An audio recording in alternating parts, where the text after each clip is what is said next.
If everybody is okay, we will go ahead and get started. Dr. Jones advised us that she is running a little bit late, and I think the mayor probably follows in that category as well. And so because we have one of our newer board members here with us and ready to give his introduction, we are going to go ahead and get started with our July meeting, for the Violence Reduction Plan / KC 360 / whatever we decide to do moving forward. So to kick off our festivities this morning, like I mentioned last week, we added, we had our first meeting with two of our new board members present. Ms. Candice Wesson, who gave a brief introduction about herself and the amazing work that she does. We're actually going to learn more about that later today in today's meeting.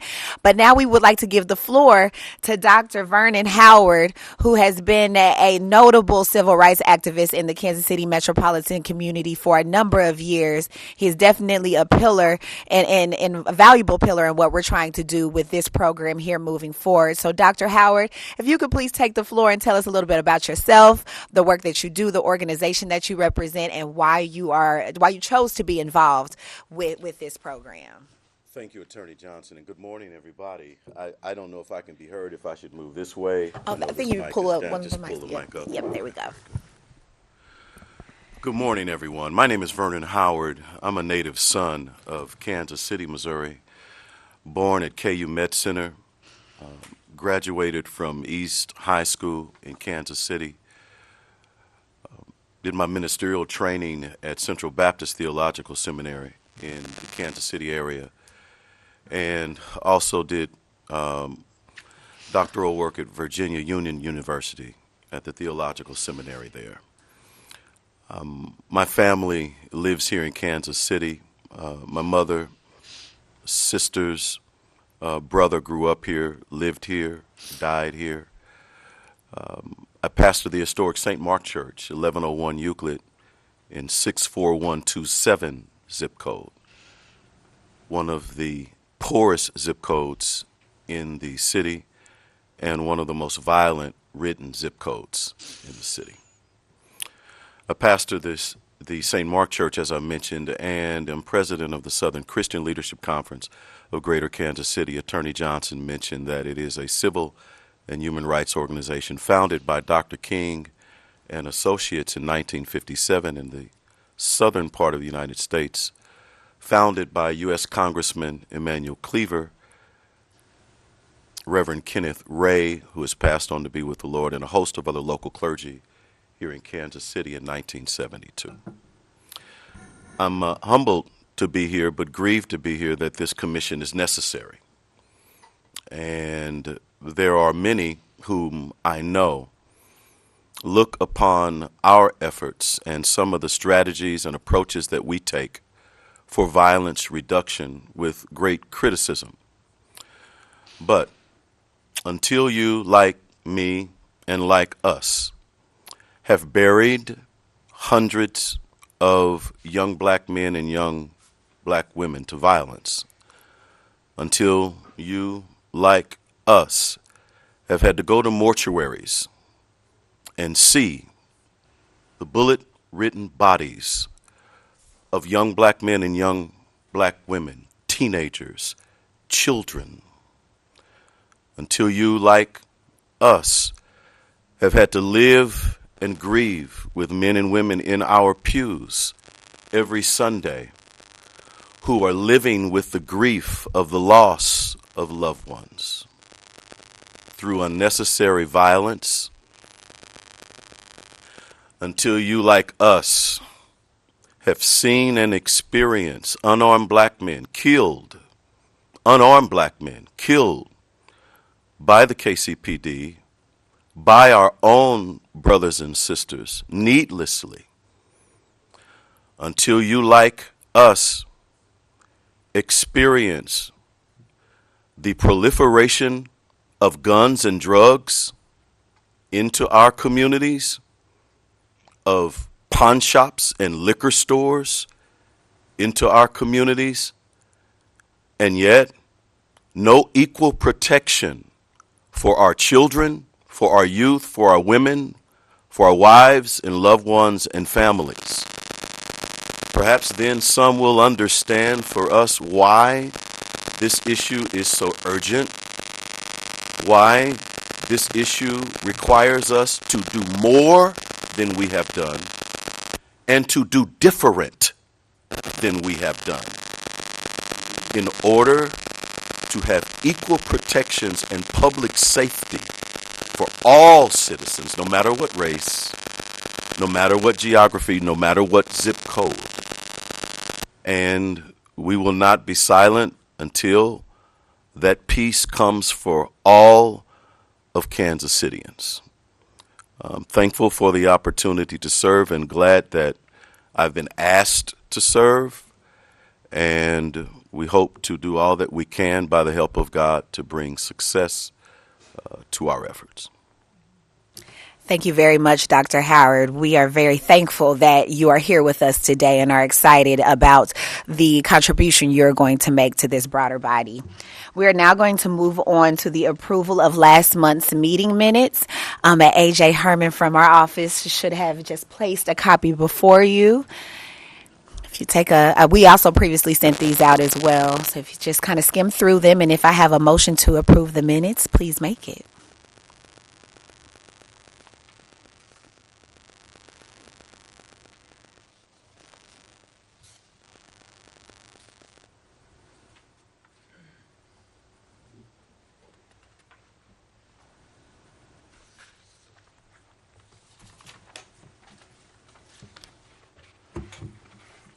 Do you need a motion for approval, Ms. Johnson? Is there a second? I will second. The minutes are approved. Well, all in favor say aye, please. The minutes are approved. Now we will have our update on violent trends from Captain Cobalt. If you could please join us. Thank you. Good morning. Good morning. Morning. Just again, update on our violence trends for Kansas City, Missouri.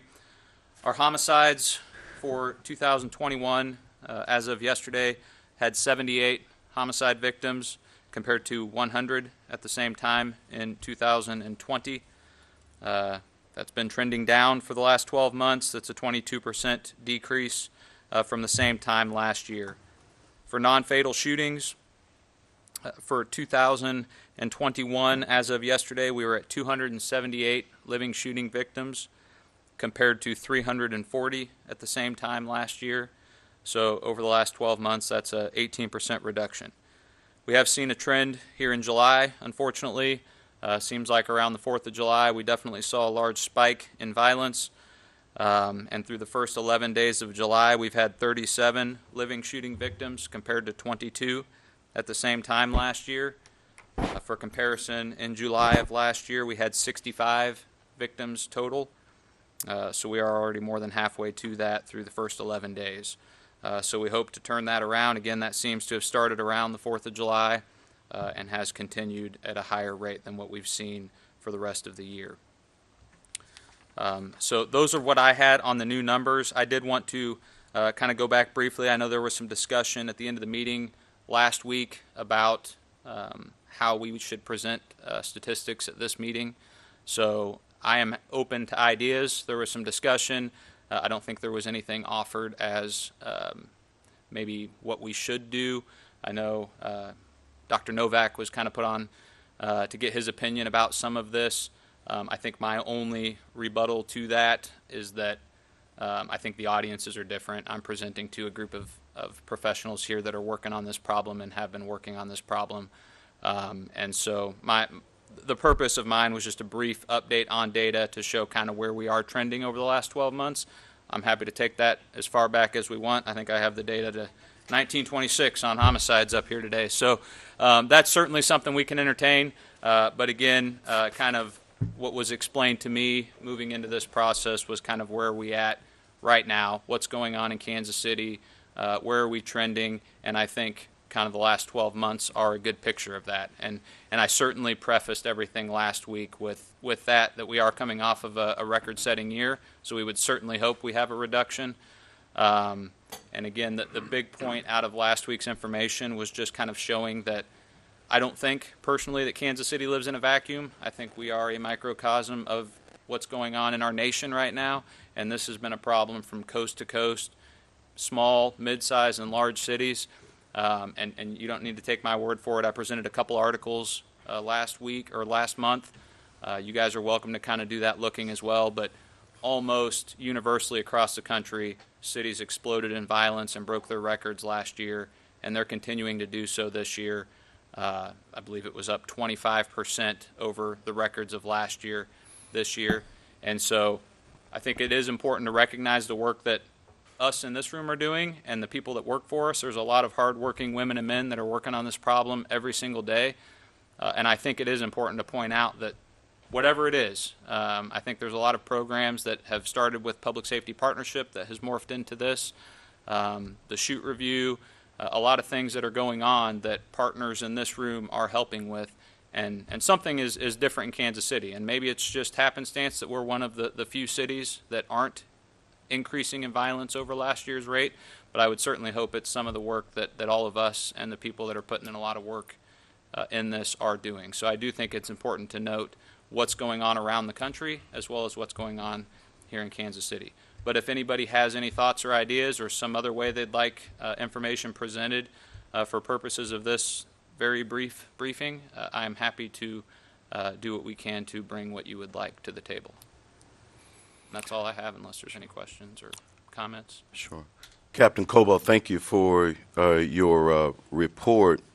I hope that we are not interpreting the reductions from a record homicide year as success or cause for celebration.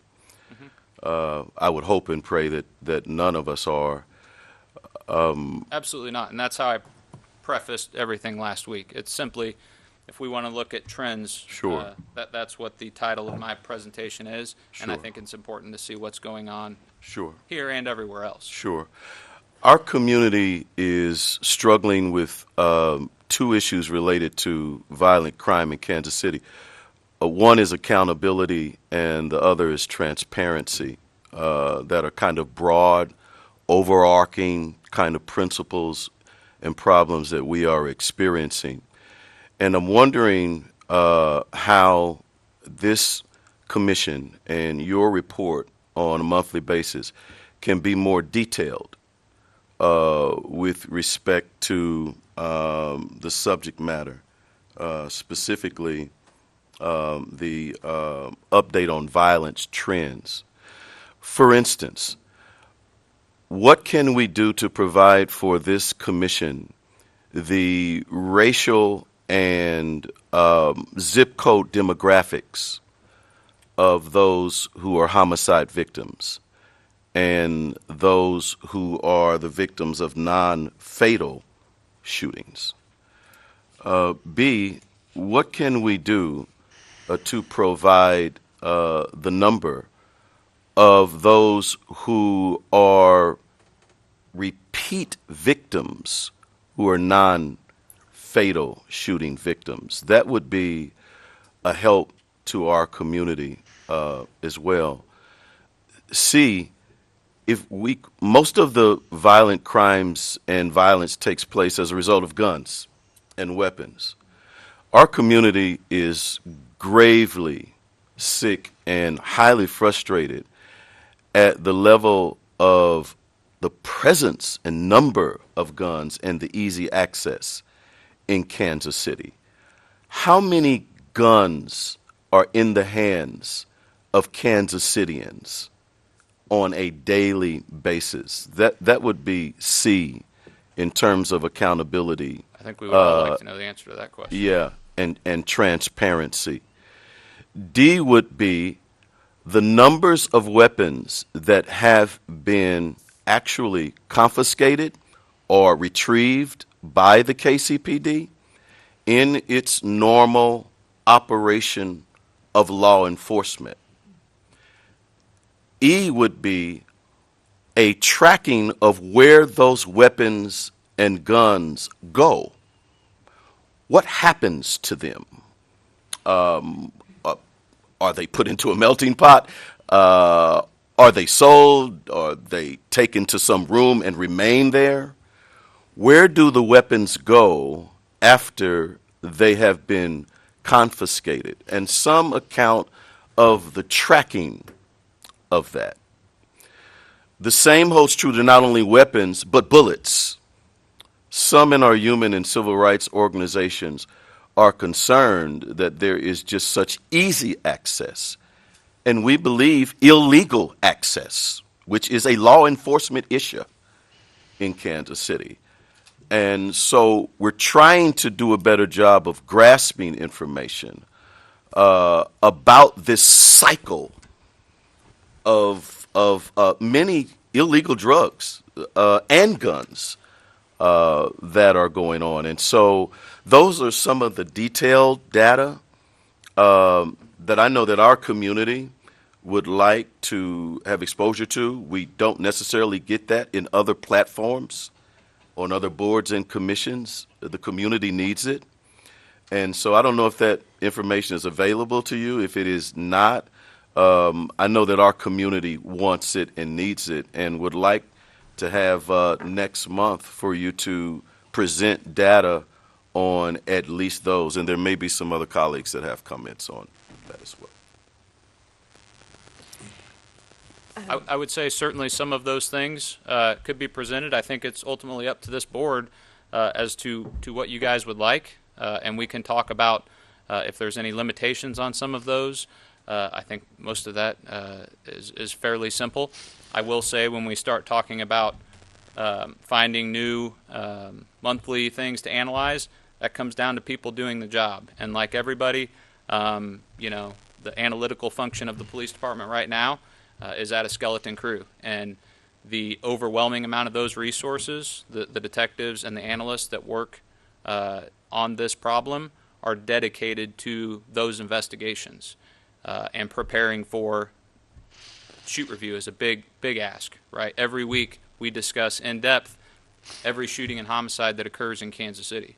So I will certainly say that almost all of those asks I'm sure can be done. At the same time, we need to weigh that with everybody. Like everybody, the police department right now is in a pinch and trying to do more with less.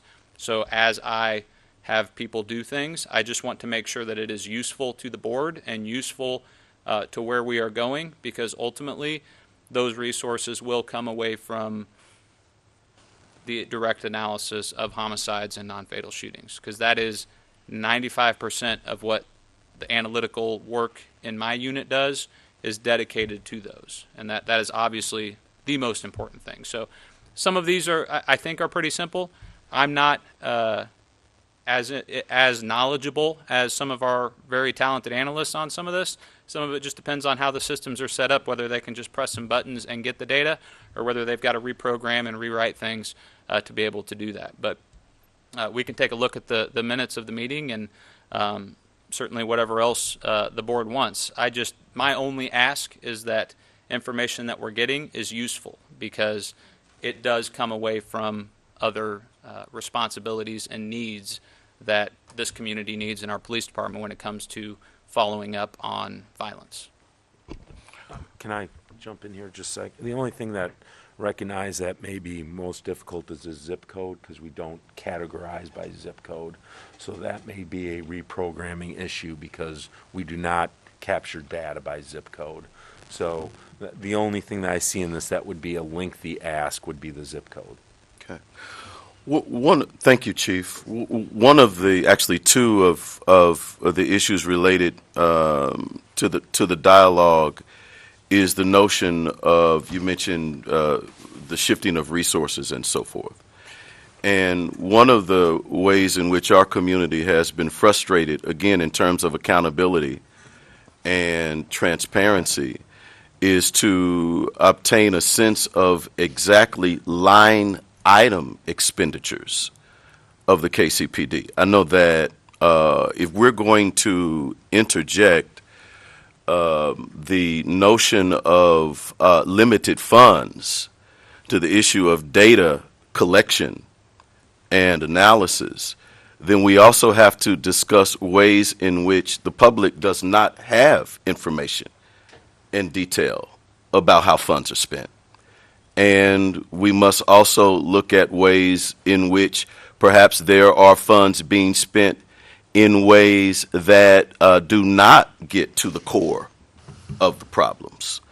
And so I think those are two very critical pieces, and perhaps there are others around the table who are concerned. I mean, I've been in conversations with public officials and community residents who simply want to know line item personnel budget pieces and other things about budget. So the interjection of limited funds is something that opens up a whole nother conversation about how we as a community who are being policed can get a better look at how funds are spent and so forth.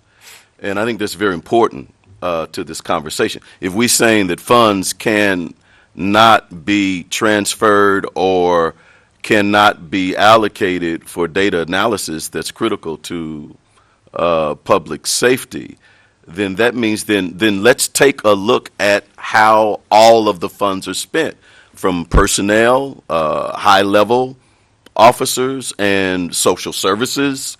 I know that we have a great request for great need to do intervention work through this gentleman right here, Reverend Darren Faulkner, and the role that he plays. And yet he can't get funds, having trouble to do that kind of intervention work. And so we need to take a look, I think, at opening up the budget allocation information for the community who's being policed. And I think that's a very important thing to note right here. I appreciate your viewpoint. I'm here to discuss the violence trends. That's outside of my purview, so I'm not going to speak to that. I simply am saying that I have a certain amount of people that can analyze and look at violence trends, and that's where my discussion of the funds is going to stop for purposes of this meeting. So, but I'm happy to answer any other questions on violence trends. I just had a couple other comments. You know, the reason I asked the question last time about how should we be recording violence and talking about it, and I picked on Dr. Novak, who was in the audience. That's why he's not here today. It may be. And I miss him today because, honestly, I do trust his professional opinion rather than sometimes the ideas that I come up with. So he did suggest last time that we look at a 5-year rolling average to really get a trend, and that seemed to make more sense.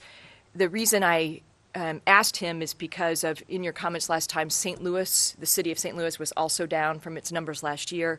I know that my city of Independence is also down, from last year. So those, I don't know necessarily how helpful that necessarily is just to go back 1 year. That's why I suggested, I didn't suggest. Dr. Novak suggested that we do the 5-year rolling average. I do have a crime strategies unit now to make that sound, that makes it sound quite robust. It's 3 people, and they do other jobs as well. And 2 of the 3 are on vacation for the next 2 weeks. So, we're really down. However, we could do some work in this area as well. So there's some things we can't do, like perhaps the number of weapons removed from the street, which is a great new line to take a look at, I think. It's probably, the answer is, I would imagine, is probably going to be a scary one. And perhaps for the number of times police officers are not allowed to remove weapons, from individuals based on Missouri law. Mm-hmm. Absolutely.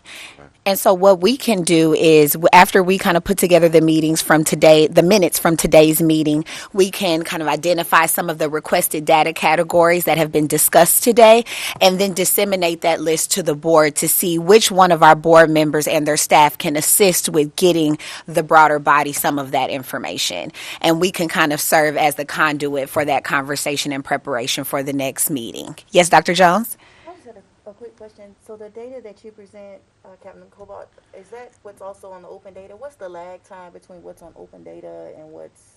So anybody can go to kcpd.org right now, and I think it's crime and then crime statistics. Every day, the homicide information is updated. It goes back 5 years. It gives the breakdown of race, age, gender, all the data in terms of our homicides, where we're at today compared to last year, all the way back 5 years. And it goes into clearances and all of that. And the lag time on the other crime reports that maps everything, I can check on that, but I think it's a matter of a day or two before that's all populated, where anybody can zoom in on their neighborhood and see any crime going on. Yep, and it's called the Daily Homicide Tracker on their website. It's very useful and very easy to find. I know for the health department, we pulled reports from the open data, KC open data, and I just didn't know if that was the same. So like the city's open data website. Yeah, they're two separate things. Yep. Data KC is different from how the police department posts their statistics on their website. I got a series of questions relating to some of what Bishop Howard had said, and I appreciate having a subject matter expert here. I understand everybody will figure out a way that the data can be shared. I think one thing that I'm hearing prevailing through all of the comments is that easy to digest, easily shared, and consistent with other areas you would seek data are in many ways the best ways that we can get it. And indeed, I think what I heard from the prosecutor was that she's able to give help, probably the health department is, and others in connection with how we can aid the dissemination of that so that the police department, doesn't necessarily have to do all of that additional work every time we want to see trends. Most interesting to me, though, is our trends relating to firearms, where people are getting them from, and what's happening to them. So I'm going to ask only in generalities a few questions for you. One general question is firearms that are seized as part of an investigation, those will remain with the department until such time as either charges are filed or an investigation is closed and they're returned. Is that accurate? Correct. Yeah, if it's a piece of evidence, it'll remain. Okay. And then at the current time, are you finding, again, just generally, are many of the firearms that you see used either in the commission of an aggravated assault, homicide, something of that sort, are those stolen? Are those often reported, or are many of the weapons items you're running into for the first time? I think, and I'll let the chief chime in as well, but we definitely have a lot of stolen guns. Guns that are getting stolen out of cars has been a problem recently. Entertainment districts, that's been a large problem. We don't always recover a firearm that's used in a shooting or a homicide, right? So there's a big hole in that data to know if the gun that was used was in fact stolen. But certainly, I think I don't have the numbers, Chief. I don't know if you do, but certainly there's a fair amount of stolen guns that are used in violence. I think the issue becomes that many stolen guns are never reported as stolen because people will not report them because they've left them in their car, and then they will not call the police when it's stolen.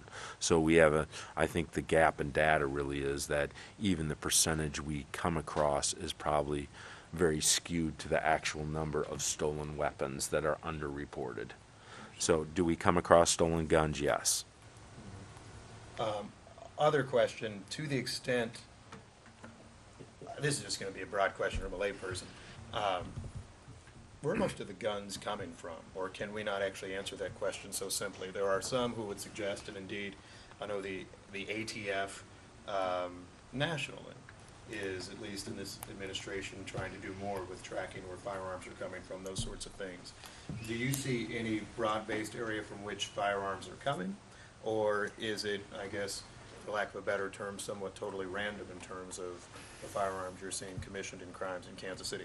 And a simpler point, do we need to try to track down a certain place where firearms are coming from, or either gun shows or in a region of the country? Or is it just very simply that everybody just has them and we've lost control of where to track them? I'll take this one, Justin. So we've had some preliminary statistics on some guns that we have traced, but with the new law that's coming to enacted by the Missouri legislature, we will no longer be able to look at those trends. and we will no longer be allowed to engage in those databases. So I think what preliminary data we may have had will probably be all we have.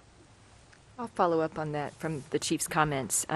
The chief's referring to the Second Amendment Preservation Act that was signed by the governor this summer, had an emergency provision on it, which means it became effective on the day the governor signed. And it has specific language in it about the tracking of firearms.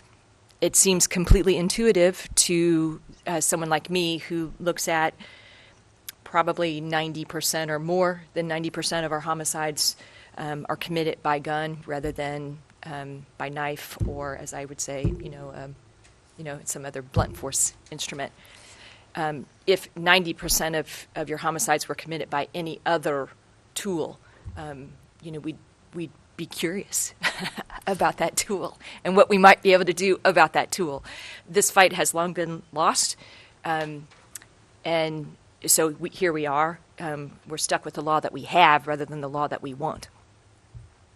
But to kind of underscore the importance of there was an under-tracking of stolen weapons prior to this, the governor signing of this bill into law this summer, and there was no law requiring people to report their gun as stolen. So in homicides that I have prosecuted, we often had the gun would be discovered as being stolen somewhere along the way, but that was only because investigators went back and really tried to track the gun because a homicide was committed with it. And that's the point we realized it was, in fact, a stolen weapon, but that was unknown to us before. Understood. And to expand just a little bit, we did know where the largest sellers of crime guns were coming from by being able to trace back when a gun is recovered, tracing back to where it was purchased, the initial point of sale. So we knew in Kansas City the top 5 or 10 firearms retailers that were selling crime guns. But I believe now that will be in jeopardy to be able to know that anymore. Now, what you can do with that information, it's good to know. It's good to know the businesses where that's coming from.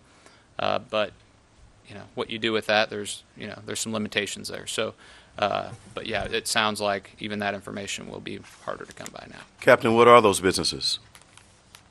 Well, we don't have the most up-to-date information on that. So, What's your not so up-to-date list of I don't have businesses? it in front of me, sir. And we can work on getting that information. We will get that. Okay. We can work on getting that information. Can I ask one other question, Captain, about youth involved in violent activity, both as victims, assailants? I've seen some reports, for example, out of the city of St. Louis that speak to while crime trends have declined in the broader public, mind you, just in the last few months, so not necessarily the best track. We've seen increases in young victims of homicides, among others. Do you have, and I know it would be in the daily homicide report, I'm just asking you because you know it better than me, have we seen any trend in increased violent acts by youth or youth victims? And I'm just going with 18 or under 18 as our victim category. I can look into that in terms of a comparison, depending on how we want to compare it, certainly. But anecdotally, it seems like, reviewing these every week, that there is definitely no shortage of juveniles that are victims and suspects in our shootings and homicides. Just going through all the prep work for this shoot review coming up tomorrow, there's more juveniles on there on both sides of it. So anecdotally, it seems like it. I don't know that I have a comparison or a breakdown of juveniles this year over last year, over the last 5 years, but we can certainly look into it. Staying with anecdotes, where do most of our juveniles obtain firearms? And I imagine there'll be a difference between a juvenile at the age of 17 and perhaps a juvenile at the age of 13, assuming they have weapons. Is it peers, family, any other types of organizations? Is there a way to... No clue. I mean, illegally. So whether they're stealing them from strangers or family or somebody, a friend is getting it to them, but it's illegal for them to have this. So That's really the only way I could speak to it. I don't know their method of illegally getting that firearm. And for the chief or the captain, I assume anytime we do encounter, the police department does encounter a juvenile with a weapon, that is seized as evidence of some criminal activity. It'll be seized, yes. And then depending on what happened, whether a parent comes and gets it, that's another story. But yes, it's seized. All right. That's good for now. Thank you. Captain, what happens to the weapons that are part of a criminal investigation after the investigation is completed? I think it depends on the case. The prosecutor's office has some say in that. If the end result is that the person did not commit a crime or is not found guilty, that's probably different. Somebody that can prove ownership of a firearm, if nobody can prove ownership of it, at some point those weapons are destroyed. But weapons are either returned to an owner or destroyed. So the policy is that weapons are destroyed after a criminal investigation if persons involved do not continue to have the right to possess them. Well, it depends on the owner of the weapon. Depends on the what? I'm sorry, Chief. The owner of the weapon. A legitimate owner could be of the weapon used in a crime. They could still have rights to that piece of property depending on how it unfolds.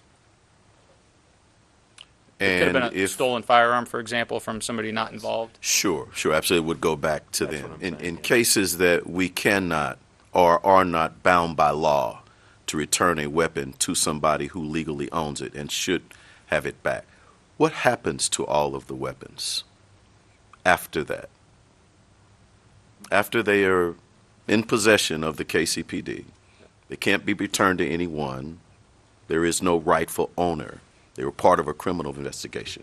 What happens to those guns? Most of those weapons are destroyed. So they're taken someplace. We used to melt them. I don't know what they do now. We've grinded them, we've melted them. There's been other processes, but they're destroyed in some manner.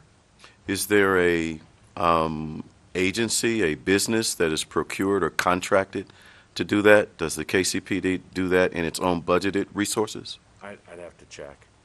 I don't know that offhand. We don't know I at do this not know. juncture. No. Okay. I'd have to check. Are there any more questions for Captain Cobalt? Seeing none. Thank you, Captain. Thank you. Thank you, Captain. Now we have a couple of administrative updates from AJ Herman of the Mayor's Office. Thank you. Good to see everyone today, this morning. I'll make this pretty quick because I know we have a couple more items on the agenda. First administrative update, I emailed about this, I believe, a couple of weeks ago. But after our long and what we thought was resolved discussion of the longer-term name of this board, which we had been hoping to use the name KC360, we were alerted to the fact that there is a potential conflict with a local nonprofit organization that was preparing to trademark that name. We've had a couple conversations with that nonprofit, and we think the best course of action at this time is to probably choose an alternative name just to make sure that we're not in any conflicts with that. At this juncture right now, we don't have any specific recommendations on that, so what we're hoping to do is take the implementation committee of this board that's been meeting kind of on a bi-weekly basis to talk through some items and hopefully come back to you at your next meeting with some recommendations on how to proceed. But I wanted to put that out there just to answer any questions the board might have on that issue or hear any other discussion that may be needed. I didn't do this on purpose. It just was in my head. And I know we do have that list of names that was previously considered, so we'll evaluate those. And I know there's a couple ideas of either contests or involving the community in some way, so we'll kind of circle back on that and come up with a recommendation for the board. Second update is on the burn grant that was submitted successfully to Department of Justice. So I just wanted to thank a number of folks who helped work on that. I know there's many of you who helped with the MOU, and Melissa helped draft that with the City Attorney's Office. I know some folks in the prosecutor's office and KCPD were very helpful in writing the grant, Mike Manser specifically, and then Dr. Novak as well provided a lot of input in the technical proposal, as well as some city staff in our neighborhoods department who helped actually with the submission and putting everything together, and then also some folks in the room on the budget and resumes. So it really was a team effort. We should be hearing back on that grant in September, according to the usual guidelines, and I am happy to report, too, that we've engaged our congressional delegation, and we expect to get at least one letter of support and hopefully more for our application, which will hopefully bode well for our prospects. Any questions about the burn grant? What name did it go in under? It did go in under KC360, but we had some conversations with folks, and since the official entity applying is the city of Kansas City, there won't be an issue with that, because obviously the board can rename itself at any time. So we don't anticipate any issues with that. The last item I just wanted to give a quick update on is the funding report. We alluded to this a little bit and talked about it some at your last meeting. Situation is largely the same, and I believe I sent out the latest funding report too with the agenda for this meeting. We still have kind of a September drop dead date, for lack of a better word, for the client advocate funding. I know conversations are ongoing, and there has been we're hoping by your next meeting to have an update on more specifics about whether we will be able to find a bridge funding source that will at least give us a few more months, that will enable us to at least learn if we've received the burn grant or not. And burn grant obviously would be many years worth of funding. We also were able to confirm, at least from the city side, that there is JAG funding available for 2 client advocates for at least a couple of more years that has yet to be spent. So that is at least some source of funds. The delta between the JAG funds that are available and the total cost of Darren's client advocate programs is around $20,000 a month.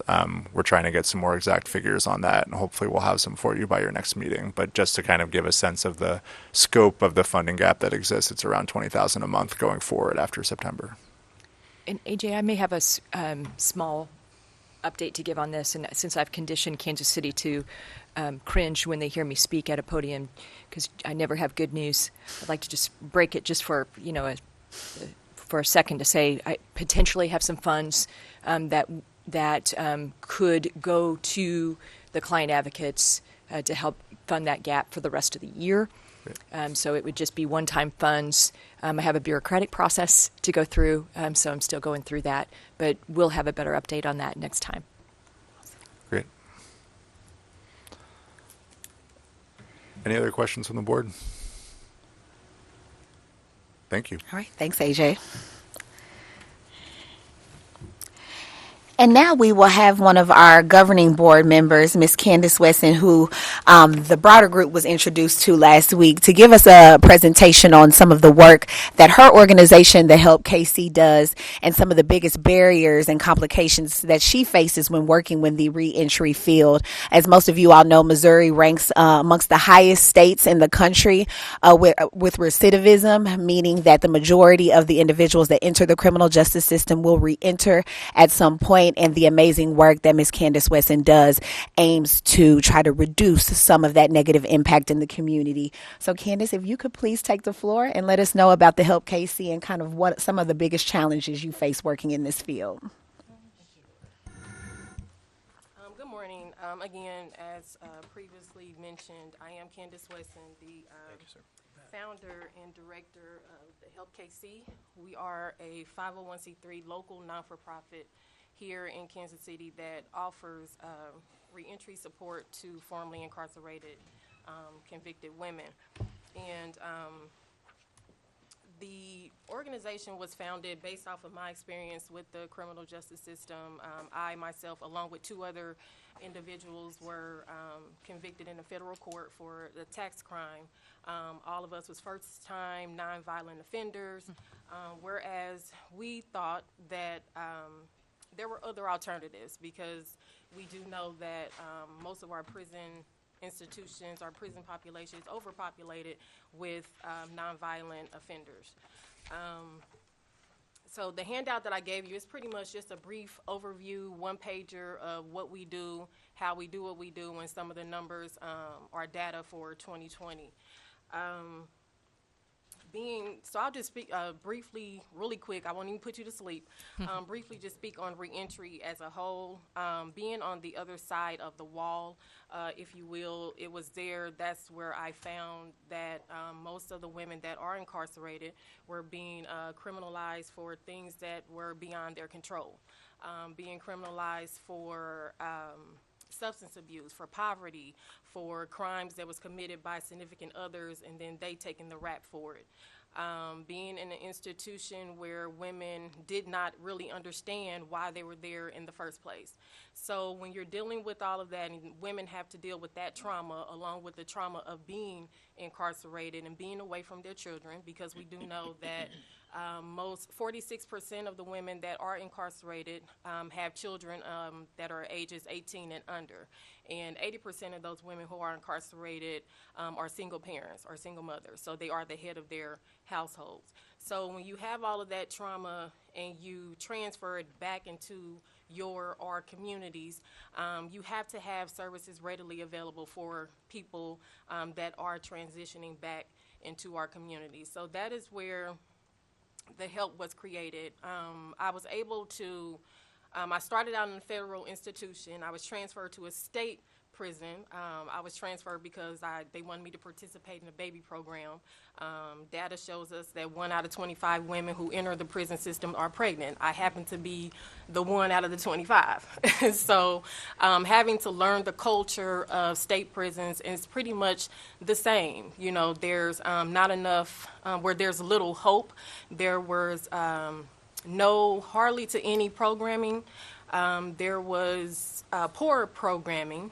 Some inmates like myself was told that because our sentences were so short that we didn't qualify for programming. So there was no rehabilitative services for me. There was nothing there to help me.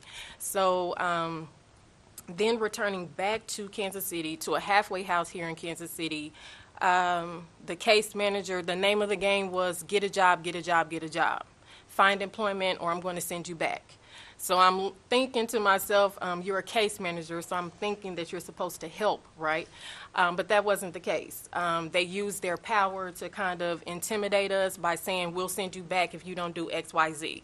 Well, the problem with that is if you're dealing with people like myself who was not used to being rejected from employment, or those who don't know how to go and look for employment and how to handle the conversation of, were you convicted of a felony? So if we don't know how to do that and the tools were not given for us to do that, how do we land a job? So that is where the help, my organization was created. I wanted to create not only a safe haven, but to create an environment where women can actually get the help and we can actually find solutions to these type of questions. Because at the end of the day, we are all in a carceral state, whether we acknowledge it, whether we turn a blind eye and a deaf ear to it, we're all in a carceral state. When you look at the data, you have 95% of men and women that are in prison, they will one day return home, whether that's tomorrow, whether that's next year or 5 years from now. Mm-hmm. So we all have a part to play, and we all have a part to be a part of the solution. Dealing with women that their trauma came from prison, now it's back into the communities. I wanted to create an environment where we deal with that trauma. We hold different women support groups. We wanted them to know that they have a support system. Because I myself, I had a support system coming home. I had a car, I had a home, but that's not the story for each and every woman that is coming out of the institutions. So I wanted them to know that they have a support system in us. Not only that, I wanted them to know who they are, because when you're behind the wall, you're not referred to as your name. I was not referred to as my name. I was referred to as a number. Mm-hmm. When I had to navigate throughout the systems and throughout the facility, I had to reference a number, not my name. So when these women are getting back, reclaiming their citizenship, and they're coming back into their communities, a part of my job is to let them know who they actually are. And that is a woman with a felony conviction, a person with a felony conviction, or a citizen. There's some language as that, all of us have a part to play. And even something as simple as language, using the terms felon, ex-offender, ex-con, convict, things of that nature, those things matter when it comes to successful reentry. Those labels, they're not even used in my office. I don't even allow it. And if you have a conversation with me and you use the terms ex-offender or felon, I will correct you.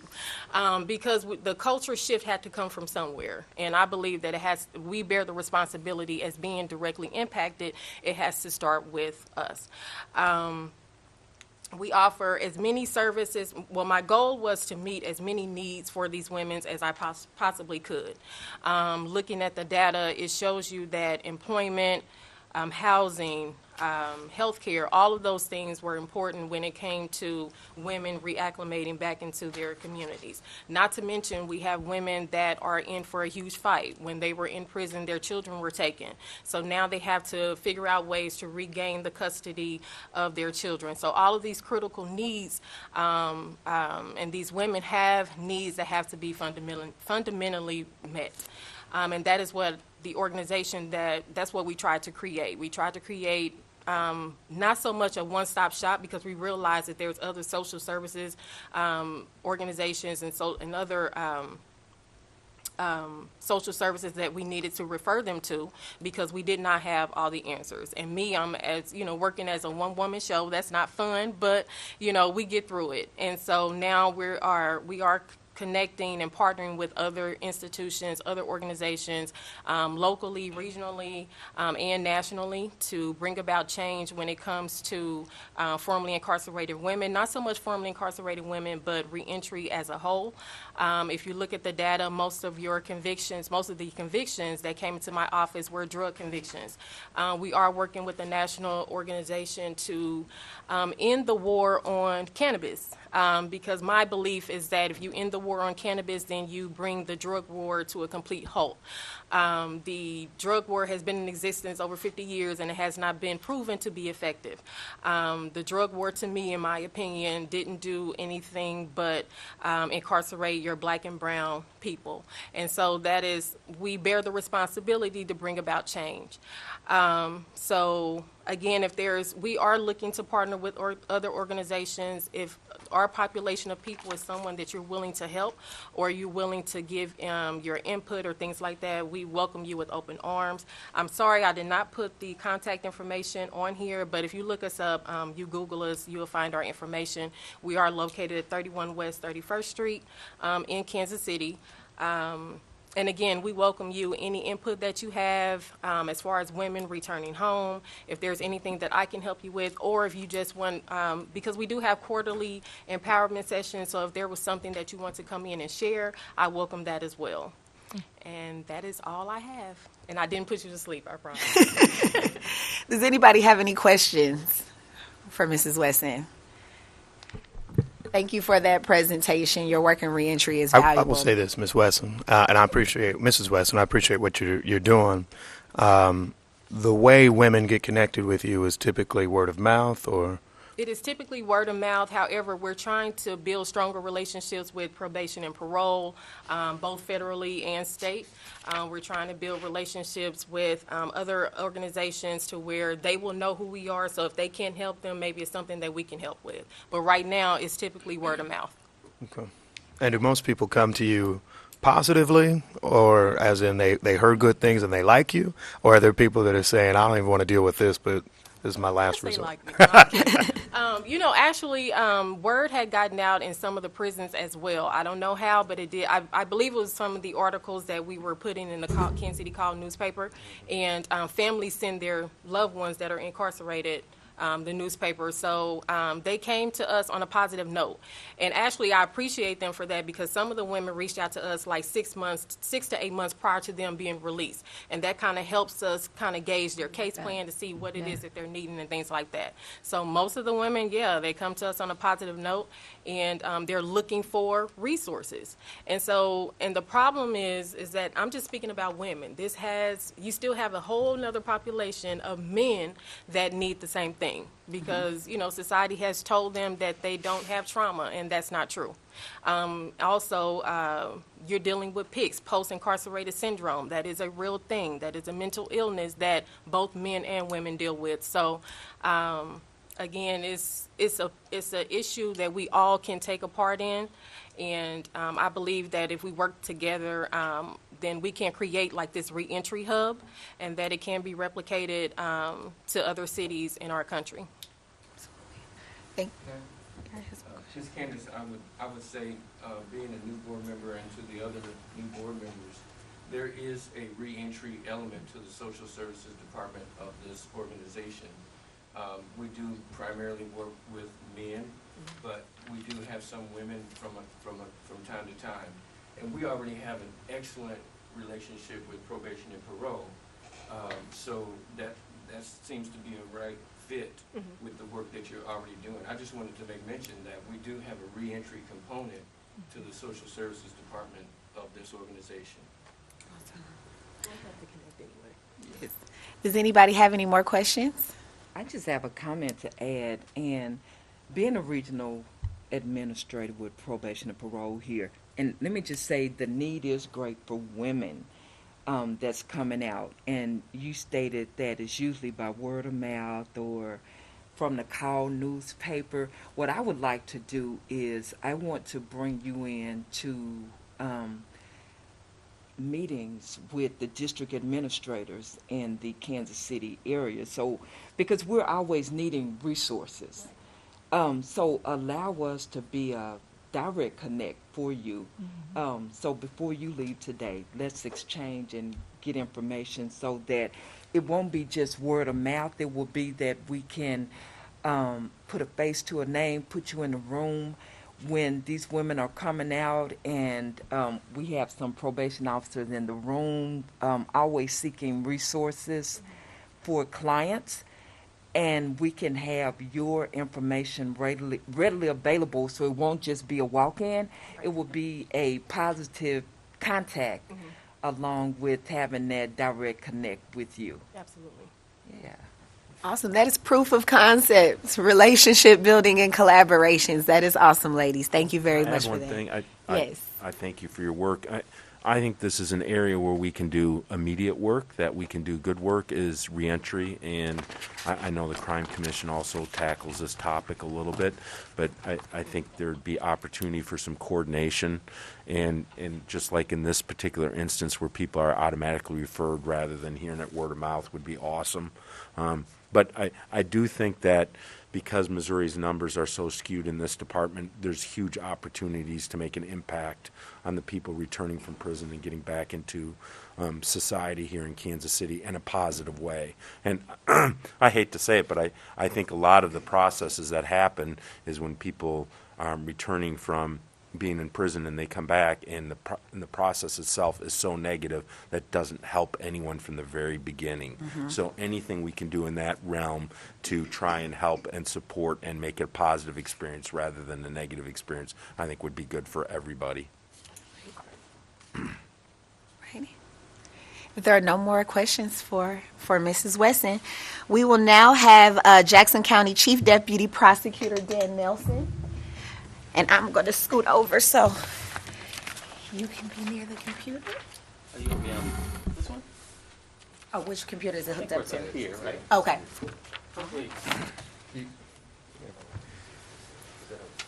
We need the microphone to pick you up so you can go podium if you'd like, or And then maybe you can see. Not going to be able to see it. Could you You see can it go to from that. here? Well, it's not on. Oh, okay.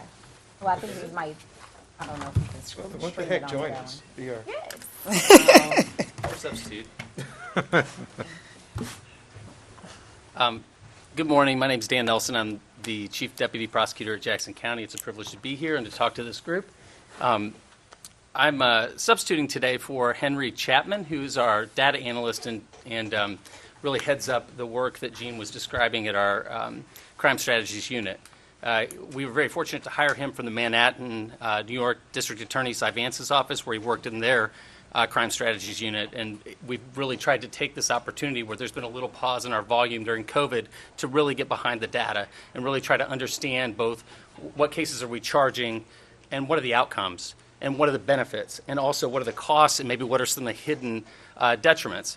So one of the things that happened when the court had to narrow is we lost crim records for nonviolent cases, for charging most nonviolent cases, and that's when we conducted a lot of this. So from September 2017 to September 2020, and I'm focused on Kcpd given the topic today, we looked at 5,420 lead drug charge Kcpd cases. You can see that we get a lot of drug cases, which makes sense from Kansas City versus other smaller communities, but it's a lot. We get a lot of buy-bust cases specifically, which is one of the categories that I'll talk about where we thought some of the outcomes were really poor. And just to be frank, our outcomes on low-level drug cases, which is most of our drug cases, are poor. And this is despite putting more prosecutors on drug cases in those units because of the volume than any other unit. So that's one of the things that really drove our need to understand and really get inside this data. From Kcpd, you can see our drug referrals. The high number is drug referrals, and then all other cases. The next one is assaults. But you can see 2020, it was 367 during COVID, but 2019, it was 1057. 2018, it was 1230. Kcpd drug cases versus all Kcpd referrals. You can see the lighter number is Kcpd drug lead charge cases referred to this office. And then the remainder of Kcpd cases is the number below. So you can see from 2017 on the left to 2020 on the right, it's a large percentage. 2019 is the category we were looking at because we were fully functioning in that year for trials and for charging and for everything. And 2020 was more limited. Kcpd drug cases versus all Jackson County referrals. So from all of our 23 law enforcement partners, you can see what a large volume it is of these cases that we're talking about, the drug cases coming out of Kansas City. I'd like to also give you another orienting point. We're not talking about all the drug cases in Kansas City. We're talking about all the drug cases referred to our office, not to the municipal prosecutor who may handle some paraphernalia type charges and other types of minor charges that they charge misdemeanors at city court. And I'm not talking about federal cases. So most of the heavy substances like heroin, cocaine, most of those cases go to the feds if there's any volume to those cases, or even if it's a small amount of PCP, or we do most of our cases are marijuana, and we'll break that down a little bit more.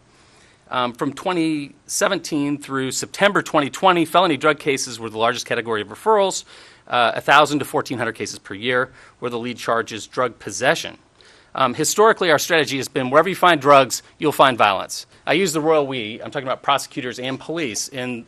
Since the launch of the war on drugs in 1972, even the federal law, it's baked in. There's an assumption in federal law that where you find drugs, you will find violence. And we wondered and expected that we would find a correlation and really wanted to examine, given the cases submitted to us, what's the violence nexus? Because these are the cases that we really want to be focusing on, right? If we have a chance to interrupt a cycle of violence, we'll take any inroad into interrupting that cycle of violence. But we wanted to understand this huge mass of cases.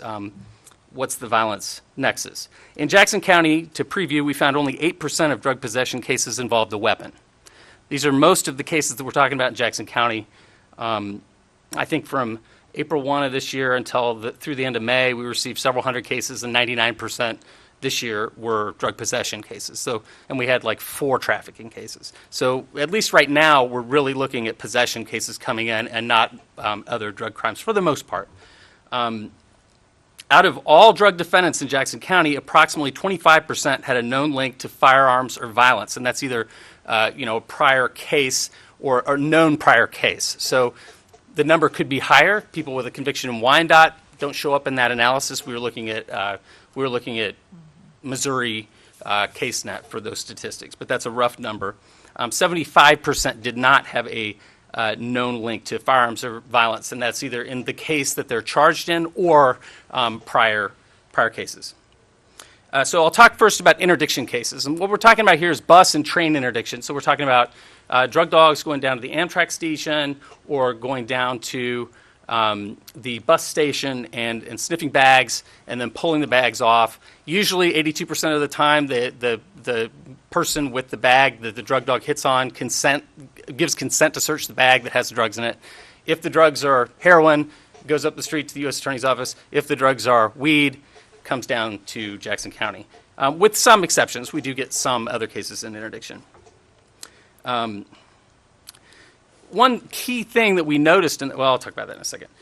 Here's an example. I won't go into it, of the actual probable cause statement. So what Henry did, he's a Yale graduate. He can write Python scripts. So he wrote a Python script that scraped all 5,000 plus PC statements.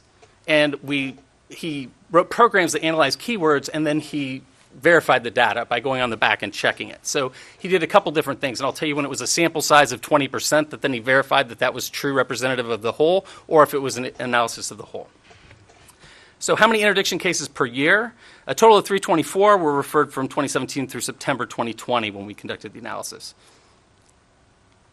About 100 a year, a little under on a normal year. Where do defendants live? Most of them live in California. Most of them, or all of them, are in transit, that is not getting off the bus at Kansas City, but sitting on the bus, using the restroom, sitting on the train when their bags are pulled off. So for the most part, we're talking about people from west of here or east of here taking drugs to the opposite side. Top 10 states of Kcpd interdiction defendants. California is the biggest one. Colorado and Missouri are next. Then Illinois, Ohio, Kansas. Was there a gun recovered? In 2017, in 4% of cases, interdiction cases, a gun was recovered. In 96% of cases, no gun. In 2019, Henry's sample did not find a gun that was recovered. Possible that there was, but there's not many in any case. And he was not able to, through his sample of 20%, find one. I'm sure that there probably were a couple. Despite being 13% of the U.S. population, let's look at the broader context. Suspects, black suspects were 55% of interdiction referrals. That's just, for the most part, people of lesser means are muling these drugs that are coming to the Jackson County in terms of cases, and there's a racial correlation to that. We're not suggesting that anybody's being targeted, per se, but we're saying that's the effect, that the negative racial disparity is an effect that the data shows coming out of these cases. Despite using and dealing at the same rates across racial groups, white defendants were only 32%. Did detectives recover marijuana? In 2019, the answer in interdiction cases was 94% yes. In 2017, it was 76% yes. No marijuana in 6% in 2019 and 24% in 2017. Did detectives recover any hard drugs? That is, hard drugs in any amount, such maybe it could be 10 pounds of marijuana and a small baggie with cocaine residue or similar. In 2019, hard drugs were recovered 25% of the time in Jackson County cases in any amount. In 2017, 32% of the time. So the vast majority, no hard drugs in any amount. So we're really talking about the vast majority of marijuana cases. Did detectives apply for a search warrant? No. Consent search, 72 to 81% of the time consent search. And I think that suggests a level of sophistication is somewhat absent, that these are unlikely defendants to target and be able to flip up the chain to a drug cartel, right? These are not people who are super sophisticated in the criminality they're engaging in. These are people who are being used to mule narcotics across. And they're not bringing it into Kansas City. They're bringing it through on transit, not bound for Kansas City destinations. In 71 to 82% consent. Warrants in 12 to 20% of cases. How quickly was the case charged? We charge these cases like it's a homicide. We turn these cases around like the priority is absolutely number one. And why do we do that? Because most of the defendants are from other places. If we let them go on bond, they're gone in the wind, right? And I'll talk more about the import of that later. But we're talking about 4 days in 2017, average time from arrest to PC drafting. In 2019, 0 days, like same day. 2017 interdiction results, 98 referrals. So we got 98 in 2017, and we looked more at 2017 because these cases had a way, that's 4 years to wind their way through the system, right? So we know a little bit more about what are the outcomes. We're making this investment, but what's the outcome in terms of public safety, in terms of sentence achieved, in choosing to put these folks in Kansas City's criminal justice system. 87 were filed. In these cases, our prosecutors have to analyze everything, but as long as the search was good, the consent was good, a warrant was obtained, there's no Fourth Amendment issue. If the drugs in the bag test dirty, then boom, we got a case, right? And if they true narc it, we can test that day and verify testing on the, through lab resources on the back end. So 87 cases were filed, which is a huge percentage filing. I think overall, typically our office is at about 72% ballpark for filing across cases. Let's see, 49 cases were disposed out of those 98. Out of those, only one person received a prison sentence of greater than 1 year. One person out of 98 referred cases received in 2017 a prison sentence of greater than 1 year. That suggests to me that these are misplaced coming into our criminal justice system, right? The criminal justice system is not valuing these cases in terms of saying we value placing. They're not going into drug court either because they're not qualifying for drug court. They don't live here. And let's see, there were 15 terms of less than 1 year, 2 pay to fine, 22 SIS or SES, that's a suspended imposition or exposition of sentence. Only one backup greater than 5 years, so we're talking about pretty minor results. 7 cases dismissed or no prost, only 1 to drug court. So the courts are not good. We had 38 active warrants as of last September from 2017 cases, where we spent all these resources to charge this person. Eventually, they get out on bond because in Jackson County, there's only 700 some authorized bed space. So if you're looking at a violent defendant or a drug defendant, all the drug defendants are out on bond because they simply never rise to the level of taking that party. Sure, they're a risk of flight if they live in California, right? Sure, they're a risk of flight, but the judges don't have a bed for them and do not put them there. So the concept of trying to interrupt violence, for wherever their destination is bound is not very realistic. So 38 out of those 98 cases are still in warrant status. They've never come back to face charges. We don't put a nationwide warrant on a marijuana charge from a Greyhound bus, right? We do a warrant that's in a continuous state, a contiguous state at most. So most of these folks just are, well, a large percentage, not most, are in the wind and never face their charges. If they're not speeding in Kansas City, pulled over, they live in California, they're not going to be. They're not coming on these warrants. They're eventually, case will go away. Let's see, how often do cases go to drug court? I won't go into it, but we didn't find that many of them did, like 8%. Parcel interdiction. Well, these are drugs that are bound for Kansas City, right? This is somebody with a Jackson County address, or in this case, Kansas City, Jackson County. And there were 38 out of the lead charged drug cases that had the words FedEx, UPS, postal, or parcel, which signals to us that there was an interception in the mail. And these would be drugs that we have jurisdiction of because they're coming into Kansas City, Jackson County. As opposed to bus and train interdiction where the mules are passing through. During the same period, Kcpd referred 324 bus and interdiction train cases not bound for KC. So we seem to be pretty focused on the bus and train and not as focused on the packaging. But the U.S. Attorney's Office, again, has a very different probably picture because they're doing the significant amounts that are coming through in the mail as well.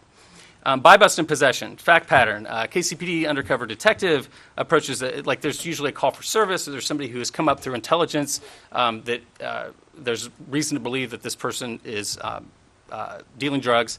Undercover approaches, tries to buy marijuana, tries to elevate that to a more serious substance like cocaine, like methamphetamine, and then sells at least 3 times. Sometimes it's 7 times. Sometimes it's 9 times as they try to build that trust to get up to a more, valued, prohibited scheduled substance. And then often a search warrant's executed on the house, whether it's marijuana or whether it's more. Another fact pattern for possession is typically that in a high crime neighborhood, there's either a call for service or a traffic stop. And then somebody who's implicated in that situation either gives consent to search a purse, consent to search a car, and drugs are found. Or, if they're in somebody's house and a call for service, drugs are spotted. Most Jackson County drug defendants are not violent.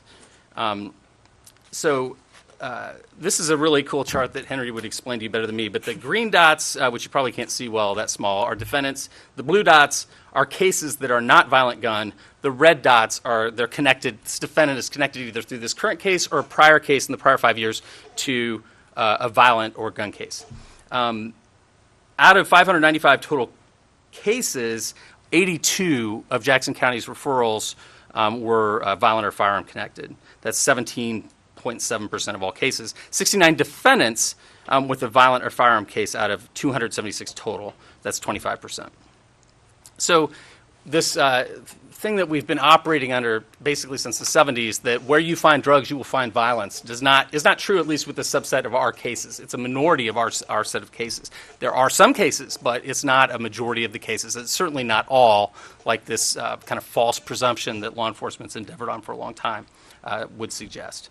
Average time from investigation to start of probable cause drafting. These buy-bust cases move very slowly. There's a lot of repeated buys. Could be 3 buys, could be 10 buys, but there's a whole lot. There might be trash pulls. There's probably a search warrant obtained for the house usually, but there's a lot of resources. So we're talking about in 2017, the average time from an investigation start to PC drafting, probable cause drafting, was 130 days. In 2019, it was 68 days. So these are very slow-moving cases. And then, it's the same on the back end. Probable cause drafting to referral, 17 days, 16 days. And then average time from referral to filing, 135 days in 2017, which is pretty slow. 2019, it was 86 days. Lots of charged buy-bust cases are later dismissed. Out of 726 disposed cases, the entire case was dismissed 213 times. The guilty pleas, there were 404. Guilty as charged, 377. Null pros, 74. And if anybody wants this slide to examine a little bit further, I'm happy to send it to anybody.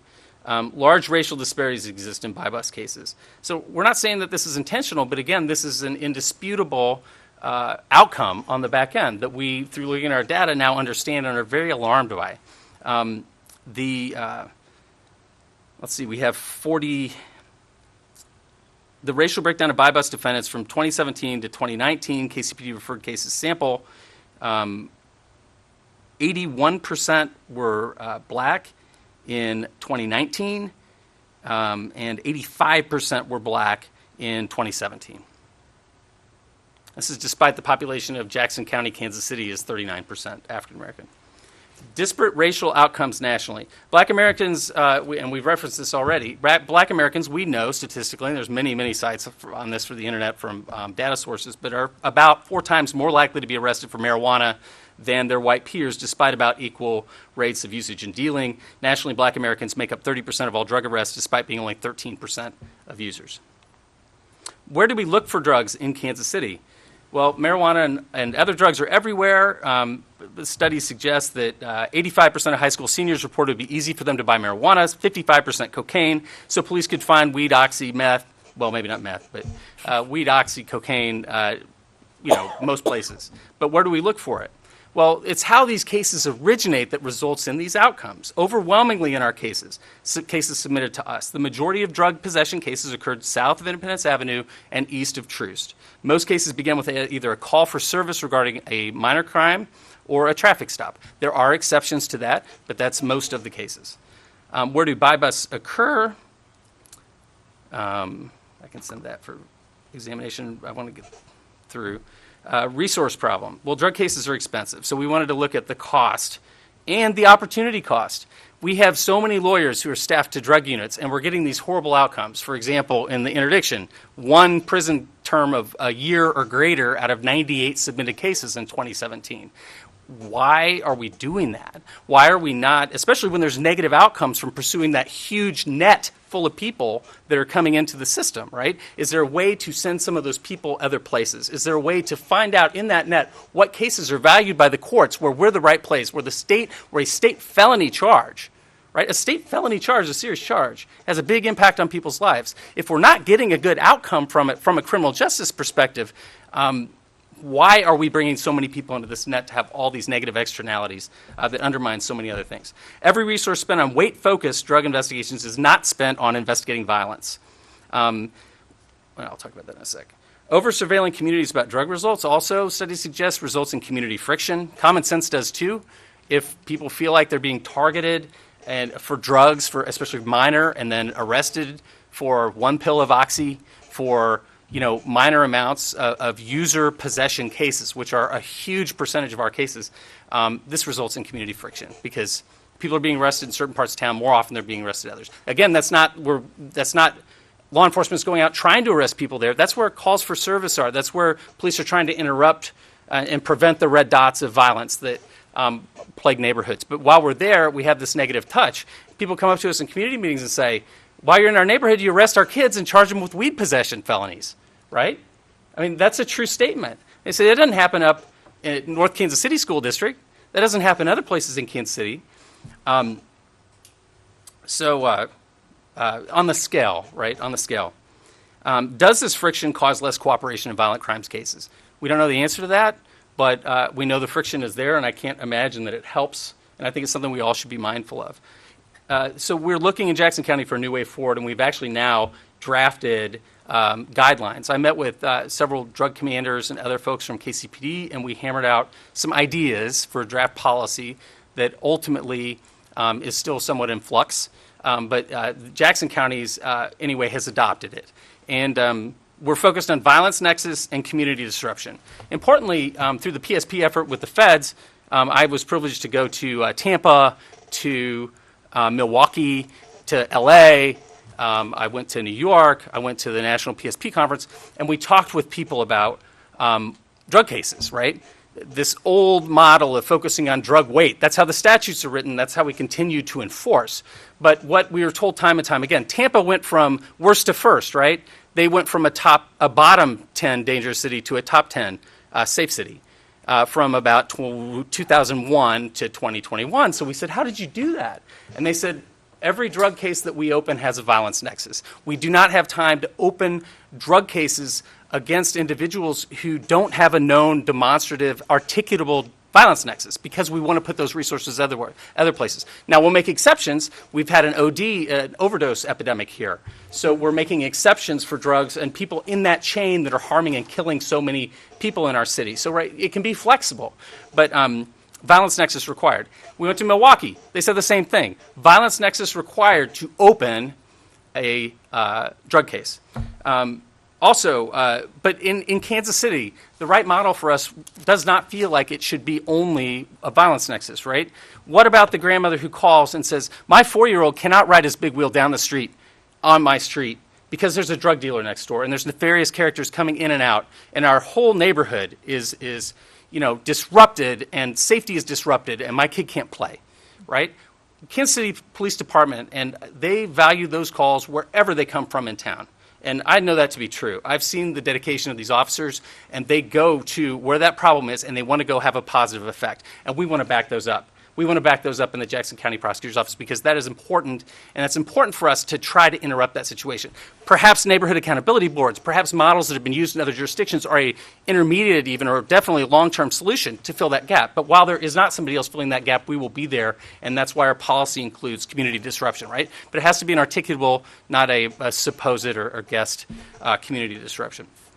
When drug dealers are violent, they must be the top priority, as with all violent offenders. But why not just focus on the violence and not on the drugs, right? Because this presumption is not right that all drugs are linked with violence. So why not just focus on the violence? And if we can use drug charges to help interrupt that person's cycle of violence because we caught him only on a drug, we're not going to have much leverage. We're not going to lock him up, right? You're not going to get locked up pending trial in Jackson County.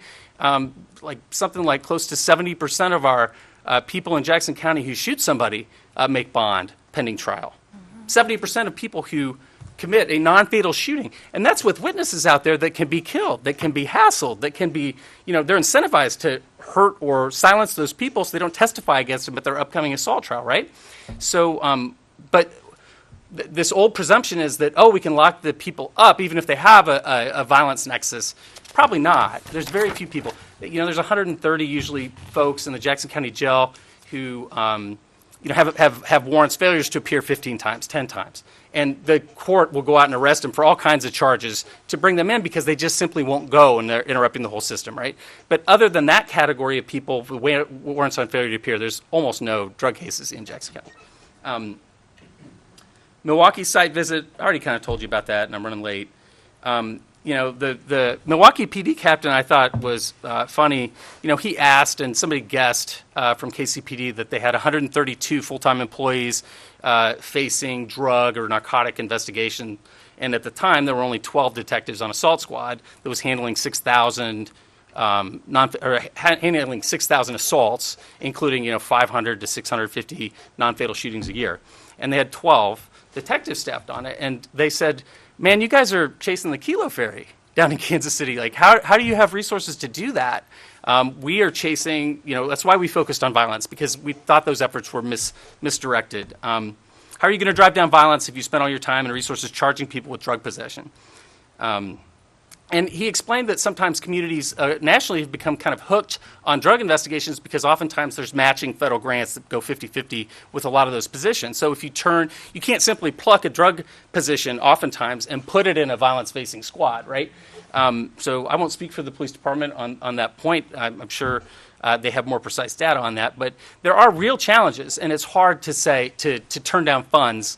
But if we're pointed in the wrong way, I don't think that it's 132 today. I don't know what that number is, who are, detectives and, resources in narcotics-facing specific squads.